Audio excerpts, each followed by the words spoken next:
Welcome back, dreamer! Andito na naman tayo sa panibagong gastos. Gala pala. And today, we're going to explore the beauty of Boracay Island. Time check.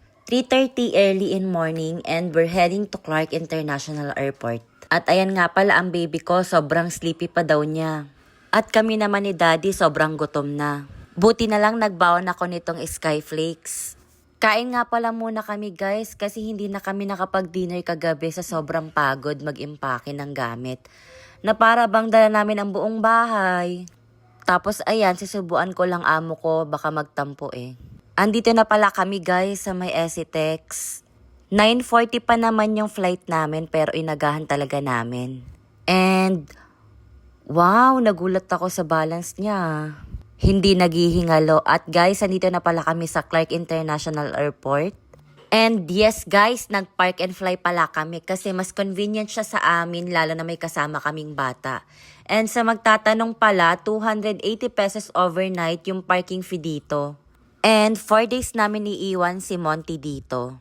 At ayan si Daddy, binababa na yung mga luggage namin. Yung anak ko lamig na lamig habang nakasakay sa maleta niya. Guys, tignan yung maleta niya, ang cute 'di ba? Nabili pala namin niya sa SM Department Store. Bagay na bagay pala yan sa anak ko kasi tamad siyang maglakad. Kaya iyan para siyang aso na hila-hila ko. Nag-elevator na lang pala kami papunta ng departure area. At ayan, tamang ayos lang ako ng buhok ko kasi hindi na ako nakapagsuklay sa sobrang pagmamadali. Andito na pala tayo guys sa departure area. And guys, i-make sure nyo lang na bago kayo pumunta ng airport is tama ang timbang ng luggage nyo. Sa amin, puro hand carry lang, so 7 kilos lang dapat. Alam nyo ba guys, mas gusto namin ng asawa ko mag-flight dito sa Clark International Airport.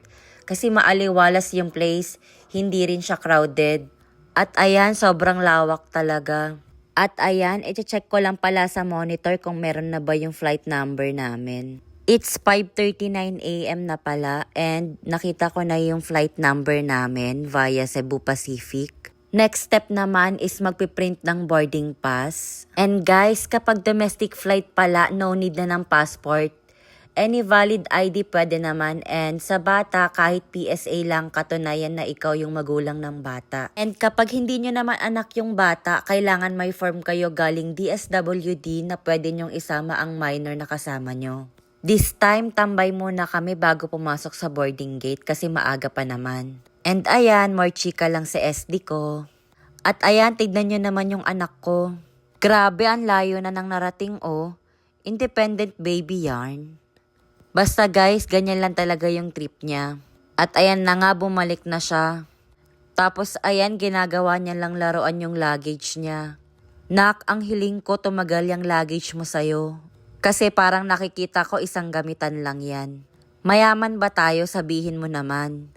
After 1 hour, pumasok na pala kami sa boarding gate namin. Ang flight pala namin is 9:40 AM pa. And it's 7:30 AM pa lang ng umaga. Eto nga pala yung flight number namin. And nasa gate 2 kami. Tapos may nakita akong Uncle John's kanina kaya kumain muna kami. Tapos yan pinapili ko lang yung SD ko ng kape. At ang napili niyang flavor is brown sugar. Wait lang guys, pagsisilbihan ko muna ha.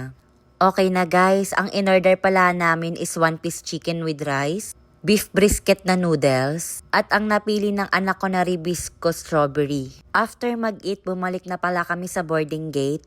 And ayan, nakakatuwa lang may passport na pala yung baby ko. Sana all na lang nak, kasi nang ganyan edad ko naglalaro lang ako ng buhangin yan. Tapos ang kalaro ko lang yung tutubi. Tapos pinapakagat namin sa para daw lumaki. Guys, totoo ba yun? Feeling ko naman totoo kasi bigat na bigat ako. Char. At ayan, pinapasok na pala kami sa aircraft. Halata bang hirap na hirap ako? Nakaupo na pala kami at yung baby ko nakatulog na. Mamaya ko na lang siya gisingin kapag nasa taas na kami. Ganyan nga pala ang sitwasyon namin guys. Tapos ayan, ginising ko na yung anak ko. Sabi ko, tignan niya yung sky. Tapos ang tanong niya, asa si Papa Jesus dyan? Tapos biglang nanginig yung labi ko guys. Normal ba yun o may halo ng takot? Tapos sabi ko, ikain ko na lang to. Binigyan ko na rin pala yung anak ko para hindi kung ano-anong tinatanong sa akin. O kaya anak, tulog ka na lang ulit muna. Ayan, wala pa siya sa mood kumain. Kaya ako na lang muna kakain. Sinong kamukha ng anak ko sa amin dalawa? Bibigyan ko ng 100 sa GCash. After 50 minutes pala, nandito na pala kami sa Katiklan Airport. Sumakay pala kami ng bus papunta sa mismong airport. At andito na pala kami sa loob ng airport. Welcome to Katiklan Airport. Next naman is sasakay tayo ng tricycle papunta ng Jettyport. Eto nga pala guys yung tricycle. Tapos may nakita kong TikToker. Nahagip siya sa video ko. And ayan guys, nakasakay na kami ng tricycle papunta ng Jettyport. Katabi ko yung baby ko tapos si daddy naman nasa likod. Makalipas pala ng 10 minutes nandito na kami sa Jettyport. Ang haba ng pila guys. Magpanggap na kaya akong buntis. Anyway, dito nga pala yung bayaran ng environmental fee, terminal fee, at saka yung boat ticket nyo. Ngalay na ako guys. Ang binayaran pala namin guys is 620 per pax. Balikan na siya guys. Inalok lang sa amin yan para daw hindi na kami pipila pagpabalik.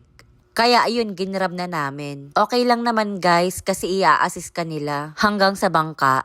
At ayan, nakasakay na pala kami sa Jettyport papunta ng Boracay Island. Nasa 15 minutes din pala guys papunta ng Boracay Island. After pala ng Jettyport, magta-tricycle ulit tayo papunta naman ng hotel. Andito na pala tayo guys sa Boracay Port. At ang ganda ng port nila guys oh.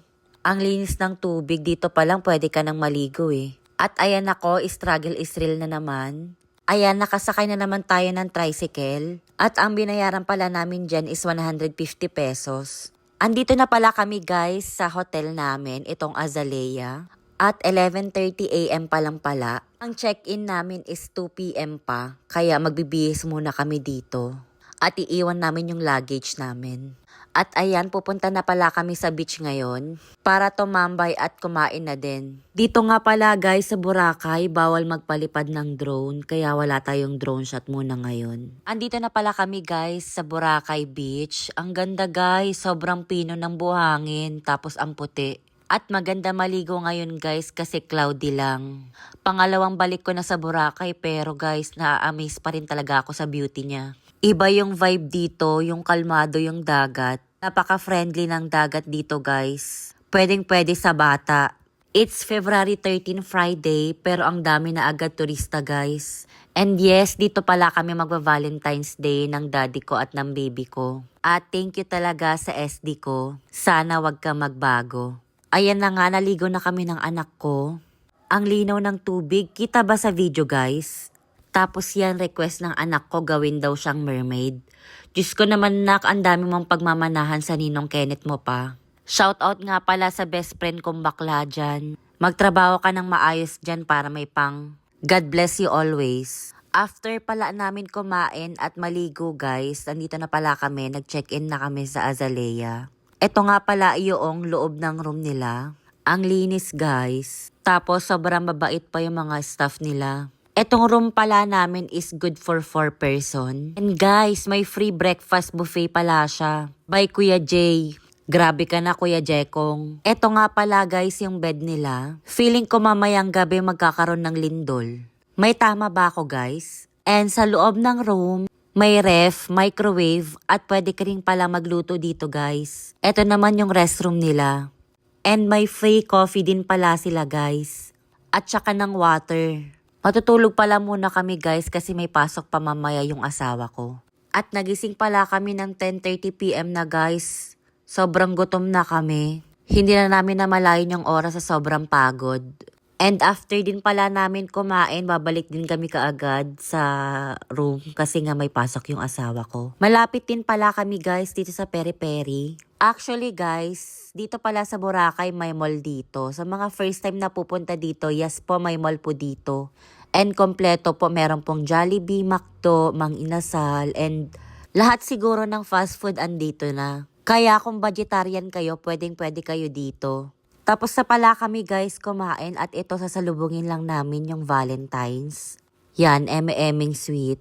Tambay lang kami sa veranda habang hinaantay namin yung 12:00. Nag-grocery din pala kami sa Seymour guys kasi yun yung malapit sa hotel namin. Asus, parang di nag-aaway ah. dyan ko natatapusin yung day 1 namin guys. Day 2 na tayo. Ayan, preparing lang kami tapos kakain na kami ng breakfast. Yung breakfast pala guys is magi-start ng 6 a.m. to 10 a.m. guys. At andito na pala kami sa resto. Meron din pala silang salad at prutas. Ito nga pala yung kinuha namin, menudo, pansit, sinangag. Kumuha din pala ako ng salad. Kay daddy naman meatballs, pansit, sinangag at menudo. Kumuha din pala ako ng fruits at saka ng bread. And may coffee din pala silang sineserve. And tara, kain po tayo. After kumain, bumalik kami sa room para maligo at magbihis. Kasi magla-land tour kami ngayon at ako gumawa ng itinerary. Ayan, nakaligo at nakabihis na kami at ito nga pala ang outfit ko guys. Halata ba ang dami kong nakain sa buffet guys? Ang hirap talaga mag-diet guys. Tahiin ko na lang ata bibig ko. And ayan, happy Valentine's nga pala sa ating lahat. Ito na ang sukatan ng mga magaganda. And ayan, samahan nyo na kami mag-land tour. Nag-ho-hobas nga pala kami guys. And yung kinuha namin is good for 1 day, yung 250 pesos. And only rides pala siya guys. Hindi ka rin malilito kasi meron silang map. Eto nga pala yung itsura ng ho-hobas. Ang una pala nating pupuntahan ay ang pinakadulo, yun ay ang Puka Beach. After 20 minutes, nandito na pala tayo sa Puka Beach. And ayan, magpipicture lang tayo dito sa beach sandcastle nila. Tapos maghahanap na kami ng perfect spot na tambayan. Eto nga pala guys, yung view dito sa may Puka Beach. Sobrang ganda at kalmado ng dagat dito and then hindi siya crowded. Perfect ito sa mga tao na ayaw na crowded place. Tapos ayan, binigyan ako ng anak ko ng balloons. Napulot niya ata yan. Thank you nak, nakalibre na naman tatay mo ngayon. Happy Valentine's nga pala sa ating lahat. At ayan, nakakita na ako ng perfect spot na pwedeng tambayan namin. Doon kami sa dulo. Tara, puntahan natin. Papalipas muna kami ng oras dito at sa next spot na tayo.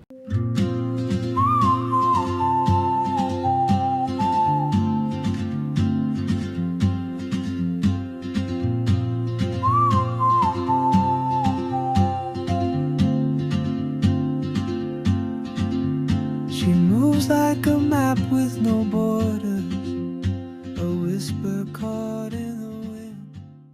Nakasakay na pala kami guys sa Ho-Ho Bus at ang next spot naman namin ay ang Keyhole at magpipicture lang kami doon and then pupunta na kami ng Bulabog Beach. Ayan, naglakad lang pala kami dyan ng mga 5 minutes papunta ng Keyhole. Around 10 minutes din yung biyahe galing Puka Beach. Ang tips ko pala sa inyo dito guys is unahin nyo ang Keyhole bago kayo pumunta ng Puka Beach. Kasi kapag pabalik na kayo galing Puka Beach ay hindi na kayo dadaan ng Keyhole. So mahasal kayo kapag inunan yung puntahan ay ang Puka Beach kesa sa Keyhole. Ito nga pala yung view dito sa Keyhole. Ayan, hindi na ako nagpa-picture guys kasi sobrang haba ng pila. Video na lang ako tapos umalis na kami. And then may barrier nga pala dito hanggang doon lang pwedeng mag-picture. Next stop naman namin ay ang Bulabog Beach. Yan, nakasakay na kami ng Ho-Ho Bus. After 15 minutes, andito na kami sa may Bulabog Beach. Dito pala guys yung colorful na I Love Boracay. Dito rin pala matatagpuan guys yung kite surfing, ayan. Since may kasama tayong bata, hindi kami pwedeng mag-activities ng ganito. So sightseeing lang tayo and then picture taking. Eto pala guys yung view dito sa Bulabog Beach, ayan. Hindi siya masyadong malinis ngayon. Siguro mga pang-activities lang talaga yung mga andito. So kung gusto nyong mag-swimming, wag dito kasi madami kayong ma-encounter na nagka-kite surfing. Next spot pala namin ay ang Bulabog Beach coconut tree. Ito naman yung sikat na puno ng coconut tree na nakatumba. Sa gilid lang pala kami guys, nagpicture kasi sobrang haba ng pila at may stop number silang binibigay para lang makapagpa-picture ka. Pagtapos nun, nag-abang na rin kami ng Ho-Ho Bus papunta naman ng hotel namin kasi pagod na si daddy at yung baby ko. After 15 minutes, andito na kami sa hotel. Very convenient siya para sa amin kasi tapat lang hotel na namin. And day 3 na pala tayo. Ayan, preparing lang kami para makapag-breakfast na sa baba. And after mag-breakfast naman, pupunta naman kami sa in front beach lang namin para tumambay at makapag-swimming kami.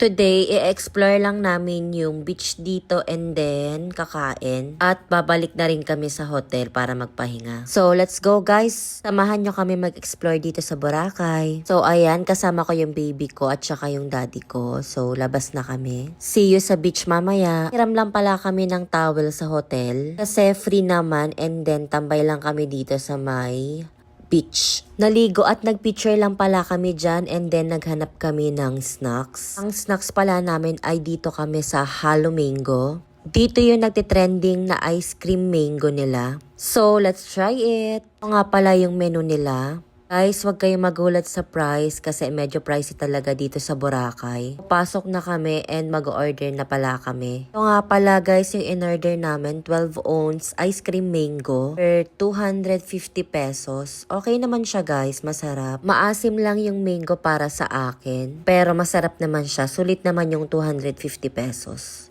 Yan, sinubuan ko lang pala yung ST ko kasi nilibre niya ako. Okay naman guys, mapapangiwi ka lang sa sarap. After namin kumain ng mango, nag-swimming pala kami dito sa roof deck ng Azalea. Ayan yung view nila. At kapag gusto nyo mag-sunbathing, meron silang maraming chairs dito. So kapag gusto nyo magpa-tan skin, dito kayo pumunta. So ako hindi naman na kailangan. Kita nyo naman, naka-jacket pa, magsiswimming na lang. Ayan, banding lang kami ditong tatlo. After naman namin magbabad dito, bumili nga pala kami ng lunch namin dito. Eto rin pala guys, yung trending na karinderya dito, ang name niya, Kaninderya. Malapit lang siya sa Save More. After naman kumain, naligo at nag-sunset lang pala kami dito sa may beach. Tapos yan, pinanood lang namin yung mga napaparaw sailing. Hinintay lang namin lumubog yung araw, tapos kumain pala kami dito sa may D-Mall. Dito nga pala sa D-Mall guys, maraming fast food na available. Pero ang gusto namin kainin ay dito sa may falafel. Ang in-order namin dito ay ang falafel fita worth 260. Lasang shawarma lang siya guys na walang meat. Pero worth the price din naman. At ang gumagawa ng order ay ito si Nanay, OG nitong shop. Tinake out na lang pala namin kasi kakainin namin habang naglalakad papunta ng hotel. And day 4 na tayo. And guys, this is our last day here in Boracay. Maaga kaming nagising at magsuswimming lang kami sa dagat at dito sa roof deck. Kasi mamayang 12 check out na rin namin. And ang flight pala namin ay 4 PM pa ng hapon. Pabalik ng Clark, Pampanga. Ayan, ini-enjoy na namin yung pool kasi back to reality na naman tayo guys. Pagbalik ng bahay, for sure maraming labahin na naman si Inday. And this time, kailangan ko na magpaalam. So, see you again, Boracay. Ayan, yung baby ko malungkot. Ganon din si daddy. Pero abangan nyo ang next vlog namin. At this point nga pala guys, sa Katiklan Airport na tayo. At sobrang daming tao guys. Make sure nyo lang guys na pagpa-uwi na kayo, agahan nyo 3 hours before your flight. Para iwas hassle din. And make sure nyo din guys na tama yung timbang ng luggage nyo. Before nga pala kayo sumakay ng aircraft, pili na kayo ng candy nyo or bubble gum. And i-make sure nyo rin pala yung mga gamit nyo is kompleto. Ayan, nakaupo na pala kami. Tapos yung baby ko, ayan, behave lang. Nako, binati ko na naman. After masabihan ng behave, eto na naman siya. Kaya yan, mag-cellphone ka na lang muna. Dito ko na pala tatapusin yung vlog ko guys. See you again next time. Bye!